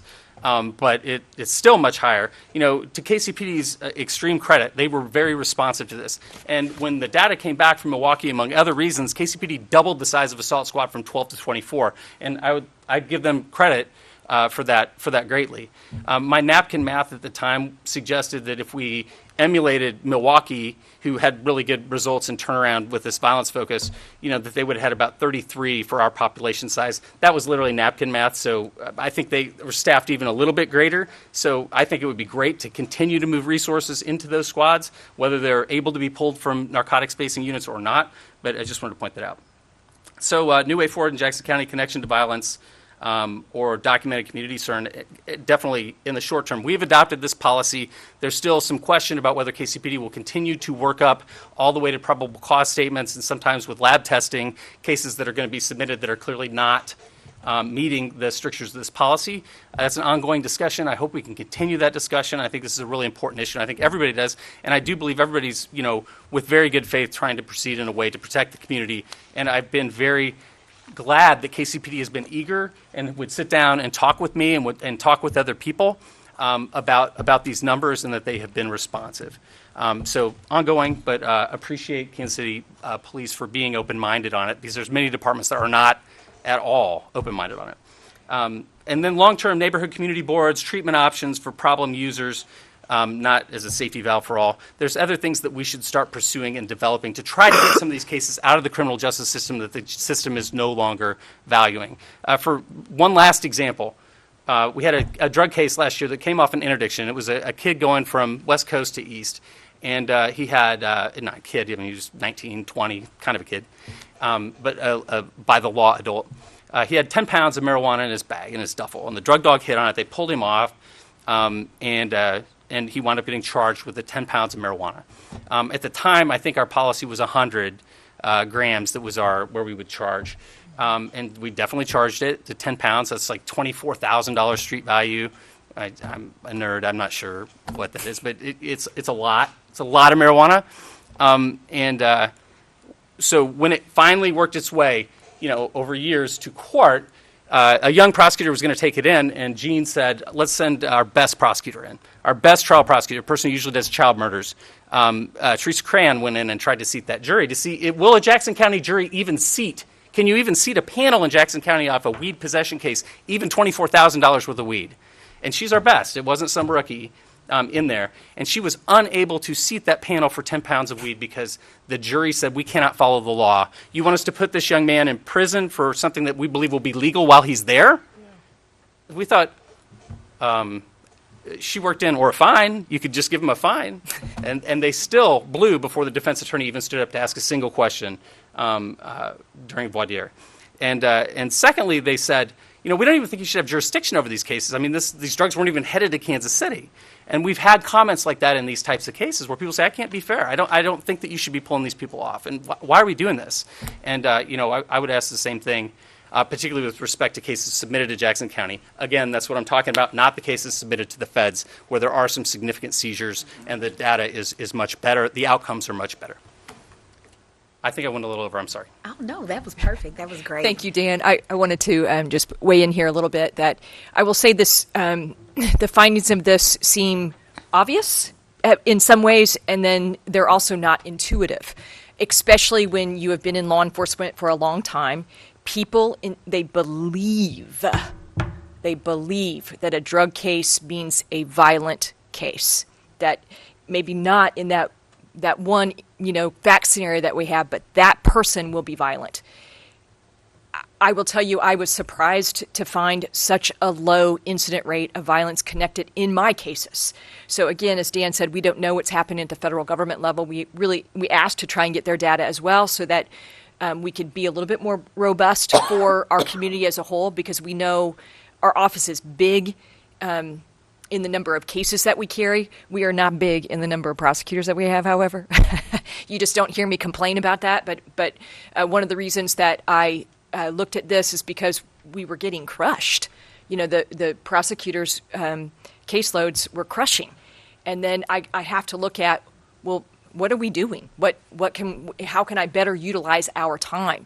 A prosecutor's time should be on things that do not further harm the community, whether intended or not. Doesn't matter. It matters that policies may have harmful effects, should be modified and altered. So this policy has been forever modified and altered. That's just the way it is. I'm not going back. And I don't mean to be, as strident about this, because it's not as if I didn't do a whole lot of research and understanding to get to this decision. I didn't base it on my feelings. I based it on actual data. I asked this team to go back and refine data and refine it again and refine it again to make sure that we were on the right path. I believe this is the right path. It is still imperfect, but so is the criminal justice system. We work within the confines of what we have. Sometimes I lose laws that I think are very beneficial, like we've talked about already, but we have the laws that we have. Now, my job is to impact that law fairly on my community. It must be fair. And if we are not viewed as fair, then when it really matters, I'm not going to have the help of the community. And I cannot afford that. This community cannot afford that. So that is my pathway going forward. Absolutely. Does anybody have any questions or comments for our prosecutor or chief deputy prosecutor?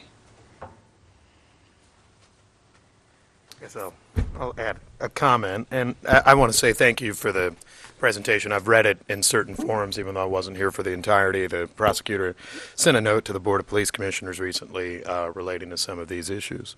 I do appreciate in some ways the modified focus. I once dreamed of being a federal prosecutor, like Mr. Nelson was previously, and prosecutors were these cool things that I thought. Still are, don't get me wrong. But I spent some time in the U.S. Attorney's Office in the Northern District of New York, Syracuse and Albany, where we had a chance to see some of these very things that are discussed. Even on the federal level, of course, you'd have more significant types of things, but even some of those you would kind of lead to this question of what's really going on in the community. And it was more of there were certainly drug challenges and health challenges, really, and certainly in upstate New York and here. But there was this question as to whether through the criminal justice system we were solving them or in some ways exacerbating some of the very real concerns, and certainly building that distrust that you have seen there in certain ways, Rochester being a recent example, and in other communities. So, I appreciate this. I'm intrigued by that breakdown that Mr. Nelson has on the screen now, and I think that's kind of where I'd like us to focus, because the devil's always in the details. When I hear critiques of NOVA in the past and other items, there's this idea of on your treatment options element. How do you make sure, and you note in the parenthetical, for problem users, not a safety valve for all? How do we distinguish? And how do you think is the best way that you can find that sort of distinction between, your problem users versus this broad-based safety valve that then goes on to collapse under its own weight? I would ask a similar question as to, I think, the second prong there, the documented community concerns, because this is where I will play, I'm not devil's advocate, I got to think this way too. there are a lot of things that perhaps I don't think somebody should go to state prison for, but I also don't want them doing it next door. And I would suspect that many Kansas Cityans are the same way. I don't want the 19-year-old selling weed actually, on my doorstep, or in other types of things. So where is it that you make that distinction of what seems like the true community harm such that it should get the weight of state prosecution? And where is it that you may think, and perhaps on the city side, what can we do from municipal prosecutors' offices or others to help address some of these concerns at issue? Let me respond to part of your question. This is imperfect, but it is better. It's better than what we did before. What we're trying to do now is be strategic and thoughtful about the individual that's coming in, so I can articulate to a judge and a jury and to the community why this person made it through the gate. And that makes more sense. I feel that's an easier task for me to achieve than just because a file landed in my office. So one benefit that we have in this community that I don't know of another community that has it, is combat. And combat, is that quarter-cent sales tax that's throughout Jackson County, but it funds our drug court, and it funds a variety of other things. But my point to that is there are some communities that have taken on this similar type of reaction to COVID, is that they simply could not carry every drug case that walked through the door anymore, and so they've changed their drug policies as well. They do not have combat, or something like that where people can get treatment at the community level. They require a felony charge for the person to get identified through a drug court setting to get treatment. That is not true here. It's simply not true here. So it's I wouldn't appreciate that, if I didn't work with other cities around the country to see where we fit. And right now, the combat program gives millions of dollars annually for treatment, not just to drug court, but separately to the community directly. So we have another pathway here. It's a huge benefit, and we're trying to figure out how to better utilize that process without the grand expense of the criminal justice system. We think we can't quite give you a credible number on what it costs to prosecute a drug case locally, but nationally we believe it to be about $146,000 per drug case. So this is not free. This is not free. There is a cost to the system, and that is felt among all from police, prosecutor, courts, and probation and parole. So if we can bypass that expense and get treatment directly to those who need it in a much more effective way, right at community level, that's what we want to do. But keep in mind, I don't want to live next to someone who sells drugs. So we're very thoughtful about that as well. That needs to be part of our overall concern is the health and welfare of our communities. But fishing with this great big net has been harmful. It's just been harmful. And so we want to figure out how to fish smarter. We're also hoping that this incentivizes all investigators, not just, any one agency, but for people to develop this information, right? If all you investigate is the drug weight, then you may be missing some things that relate to connection to violence, right? If that information is not coming over to us, that's lost leverage that could make a drug case that otherwise is going to be negligible, expensive to carry, but either an SIS, an SES, dismissed, null prost, a case that's not going to get a good criminal justice system result in terms of, how serious is it, or, diverting minor marijuana users into drug court so that they don't get a felony. Why not just not bring them in the system in the first place? Why are we bringing these folks in the criminal justice system in the first place if we think they don't deserve a felony? So we want more information. We want more analysis on the front end before we interrupt. Just charging somebody with a state-level felony hugely interrupts their life, hugely impacts their ability to get jobs, maintain jobs, to,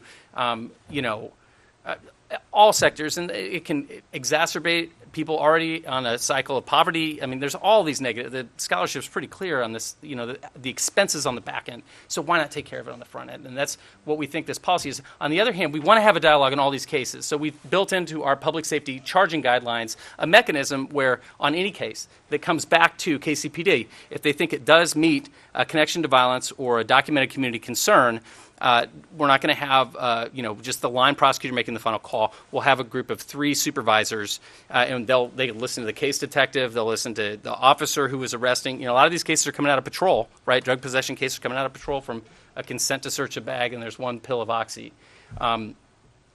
So we're hoping that having that mechanism will let us get more of those cases in, but knowing the important parts that actually makes the system value those cases, and also lets us get better outcomes than the terribly negligible we're getting on a majority of these cases.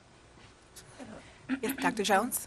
Thank you for this data, Mr. Nelson, and for the policy changes that you all have been exploring and moving forward with. I really appreciate those. These data were really overwhelming to me, emotionally overwhelming. And it's overwhelming because I think about the disruption and the churn that we see in the community. And so we talk about violence, and it's almost like we're chasing our tail in a sense, because when you pull so many people repeatedly from a community, that causes a disruption, in family structures, economics, who's providing for a family, who's helping, who's picking a little brother up from school, or what have you. And so we think about from the health standpoint as well as the educational standpoint. We see huge churn in and out of our school districts.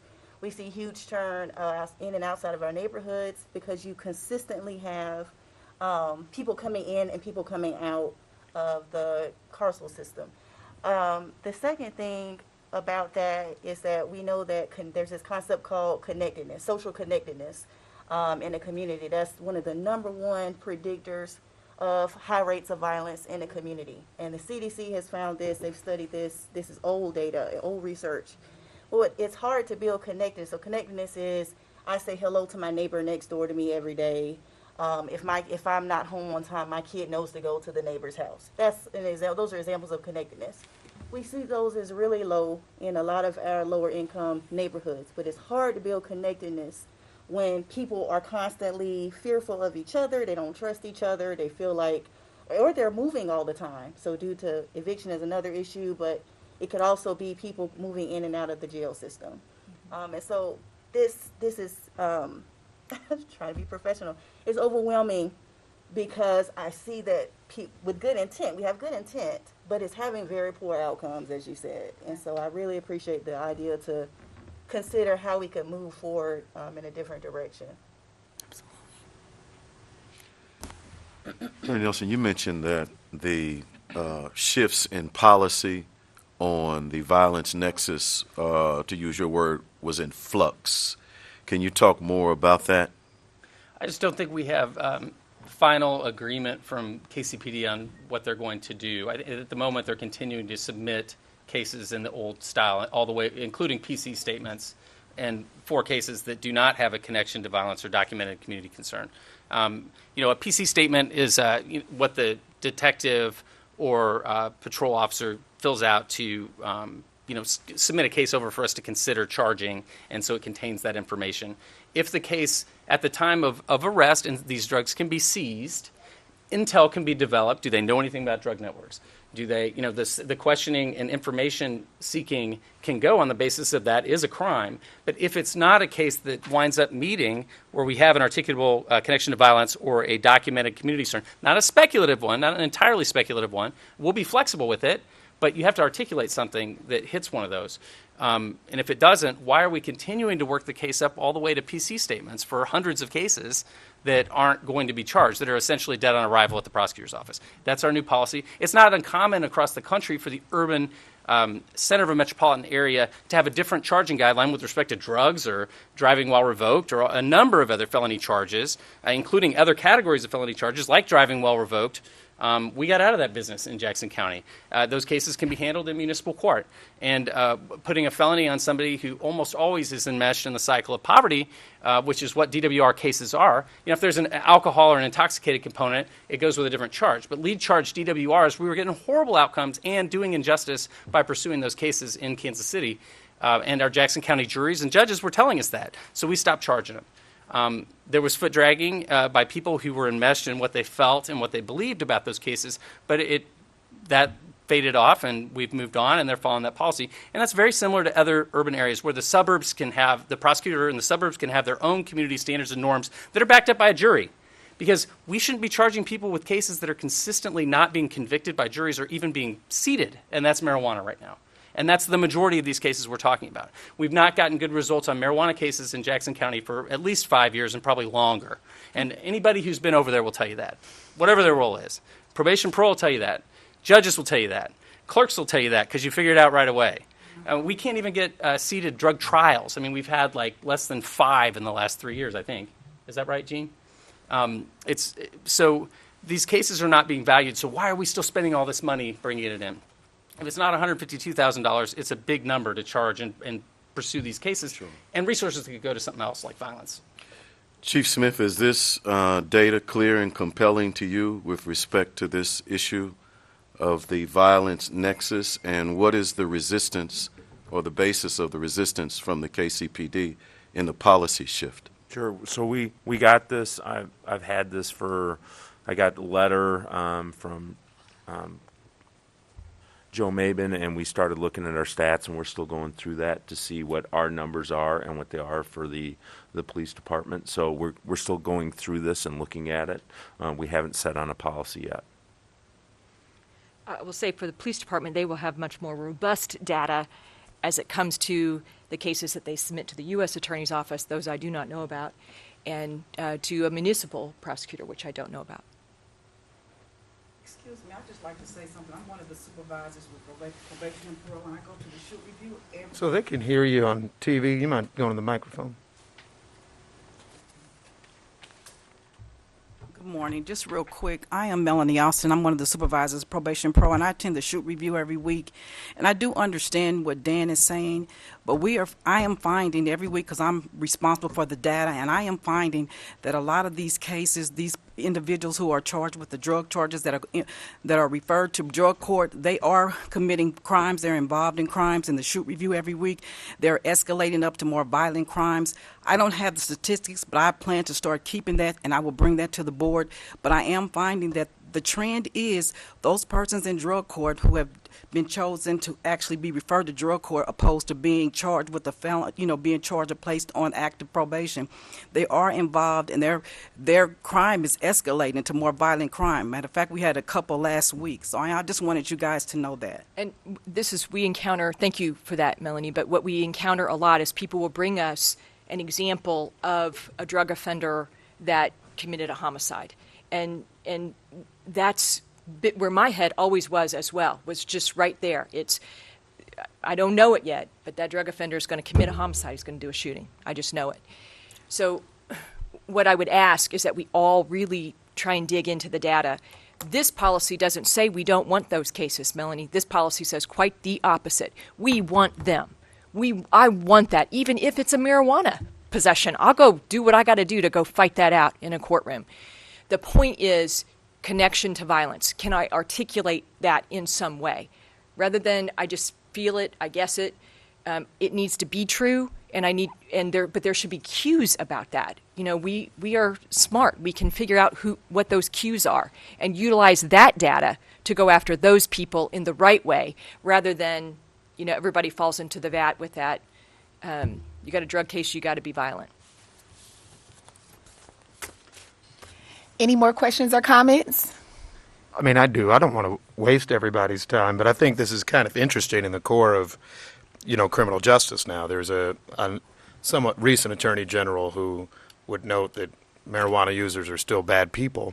I disagree with him, Jeff Sessions, but I think the idea is this sort of question of how do you measure propensity to commit future acts of violence? Mm-hmm. And there are some who would have the view that your disrespect for criminal law is some great predictor, and then your number of arrests, et cetera. And I think, what I think we're trying to balance is, to what extent are we actually almost convincing someone you should be involved in further criminal activity by actually putting you in this system from the very beginning, where there is some off-ramp before. Where, kind of, I guess I might ask, so where does this go ultimately to Deputy Chief Prosecutor Nelson? So you all have made this policy change, or I guess the prosecutor's here. So you've made this change. Is it a matter of it stays this way forever, or hypothetically, if you got a lot more resources tomorrow, and let's say we're partying like it's 1988 and we want to have a ton of drug prosecutions, does that become something where you say, all right, we can handle the amount of work with it? I mean, where is the ultimate goal? I'm going to follow the evidence. And the evidence tells me this old way is not effective. It's not a good use of resources. It is harmful, to communities of color. And the community does not view the prosecution of these cases as being fairly driven. So that is what I want to reverse. I want to be fair. I will be fair. Fair is, looking at the full history of an individual, so I can catch those people in our net at the state level that deserve to be there, that earned their right to be there, so that we can prevent them from causing more harm. I believe in that process. I believe in my office to do that, and I believe in this function because I've done it for so many years. I would have left long ago if I believed it didn't work. But I also believe that we can have good intention and cause harm. And the evidence demonstrates to me that we have caused harm, that we've actually caused harm. And, we're not new into this war on drugs. We're 50 years in to a war on drugs. So we got some evidence to look how it works. So we shouldn't always use sort of that one example that kind of throws out any other good policy.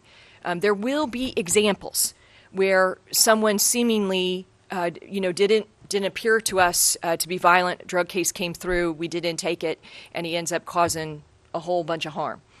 I'm sure that will be crammed up my nostrils. I'm prepared for it. Bring it on.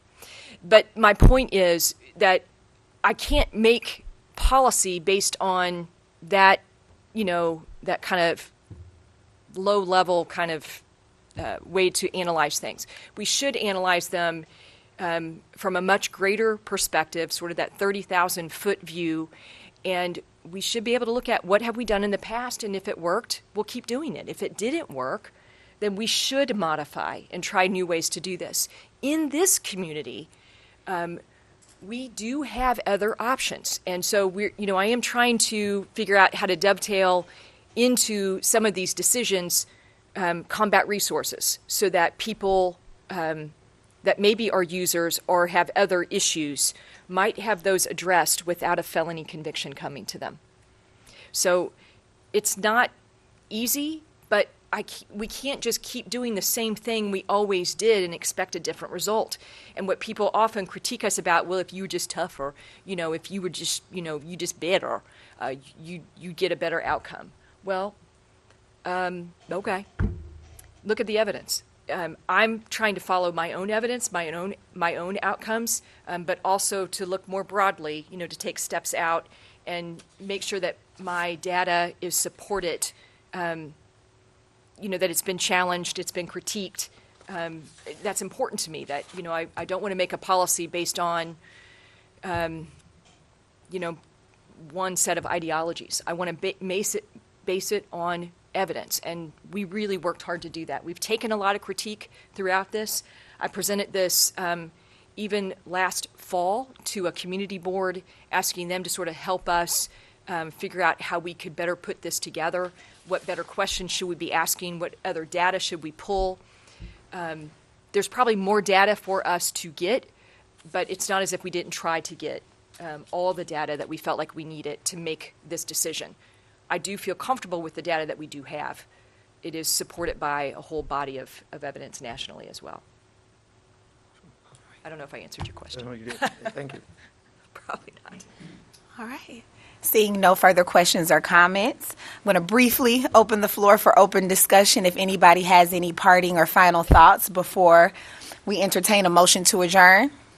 Attorney Johnson, I'd like to reiterate the community's need with respect to the issue of transparency and accountability for a presentation or the provision of a Kcpd line item budget for the community, since the community is enforced by the agency today in the need for more data collection.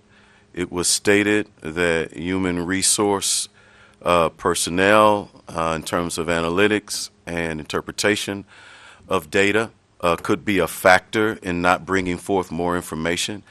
If that's the case, then the community would want to know what is the line item budget, including human resources, personnel, and everything.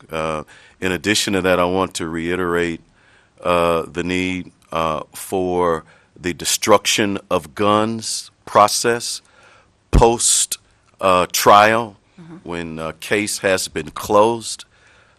Community would like to know, is it a procured function of the Kcpd, or does the Kcpd perform the function itself?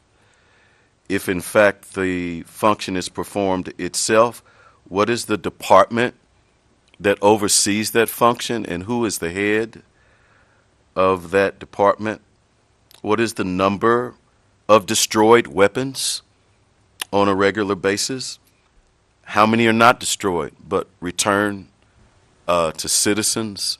And this just underscores the cyclical nature of these weapons that are the number one tool in destroying our people. And so I just wanted to reiterate that and make sure that that is a priority for us going forward that's urgent and now.